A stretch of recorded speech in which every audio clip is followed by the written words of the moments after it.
ಬುಧಗ್ರಹ ಬದಲಾವಣೆ ನೋಡಿ. ಬುಧನು ಈ ಒಂದು ತಿಂಗಳಲ್ಲಿ 3 ಮನೆಗಳಲ್ಲಿ ಸಂಚಾರ ಮಾಡ್ತಾ ಇರ್ತಾನೆ. ಕನ್ಯಾ ರಾಶಿಯಿಂದ ತುಲಾಗೆ, ತುಲಾ ರಾಶಿಯಿಂದ ವೃಶ್ಚಿಕ ರಾಶಿಗೆ.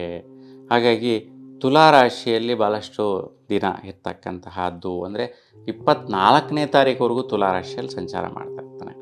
ಆ ನಂತರ ವೃಶ್ಚಿಕ ರಾಶಿಗೆ ಬರುವಂತಹದ್ದು ಅಂದರೆ ಈ ಒಂದು ತಿಂಗಳ ಕೊನೆಯ ಹಂತದಲ್ಲಿ, ಕೊನೆಯ ದಿನಗಳಲ್ಲಿ ಇನ್ನೊಂದು ಈ ಒಂದು ತಿಂಗಳಲ್ಲಿ 6 ದಿನಗಳ ಕಾಲ ನಾವು ವೃಶ್ಚಿಕ ರಾಶಿ ಬಗ್ಗೆ ಮಾತಾಡ್ಬೋದು. ಆದರೆ 24ರವರೆಗೂ ಅಂದರೆ ಭಾಳಷ್ಟು ಜಾಸ್ತಿ ದಿನಗಳೇ ಒಂದು ತುಲಾ ರಾಶಿಯಲ್ಲಿ ಇರ್ತಕ್ಕಂತಹದ್ದು.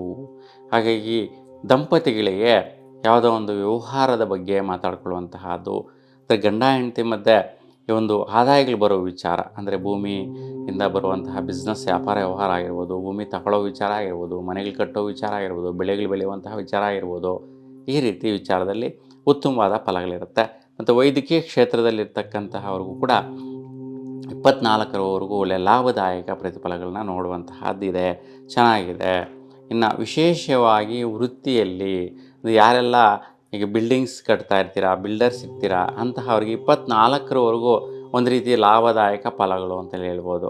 ಅಂದರೆ ಯಾವುದೋ ಅಪಾರ್ಟ್ಮೆಂಟ್ಗಳು ಕಟ್ಟಿರ್ತೀರಾ, ಬಿಲ್ಡಿಂಗ್ಸ್ ಕಟ್ಟಿರ್ತೀರಾ, ಅವೆಲ್ಲ ಸ್ವಲ್ಪ ಸೆಟ್ಲ್ಮೆಂಟ್ಗಳಾಗೋದು, ಸೇಲ್ ಆಗುವಂಥ ಸ್ಥಿತಿ ಅನುಕೂಲಿಸುವಂತಹದ್ದು, ವ್ಯಾಪಾರ ವ್ಯವಹಾರಗಳು ವಹಿವಾಟುಗಳು ನಡೆಯುವಂತಹದ್ದು, ಭೂಮಿಗೆ ಸಂಬಂಧಿಸಿದಂತೆ ಮತ್ತು ಬೆಳೆಗಳು ಬೆಳೆಯುವಂತಹ ರೈತರುಗಳಿಗೆ 24ರವರೆಗೂ ಒಳ್ಳೆಯ ರೀತಿಯ ಶುಭಸೂಚಕವಾದಂತಹ ಸಮಯ ಅಂತಲೇ ಹೇಳ್ಬೋದು. ಚೆನ್ನಾಗಿದೆ, ಅಲ್ಲಿವರೆಗೂ ಉತ್ತಮವಾಗಿರ್ತಕ್ಕಂತಹದ್ದು. ನೋಡಿ, 24ರ ನಂತರ ಬುಧ ವೃಶ್ಚಿಕ ರಾಶಿಗೆ ಹೊರಡ್ತಾನೆ.